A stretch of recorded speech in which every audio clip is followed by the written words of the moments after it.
Hello everyone and welcome back to another video from Finance and Crypto Guide.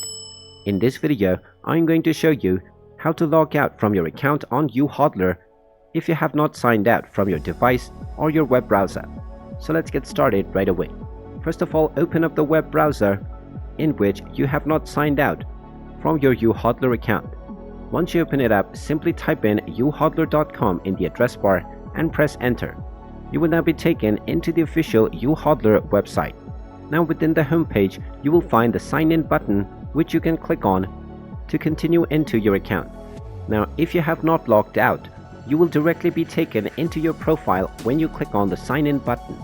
So in order to avoid this, simply click on the sign out button at the top right corner, and now you will be signed out from your account on YouHodler. And there you have it.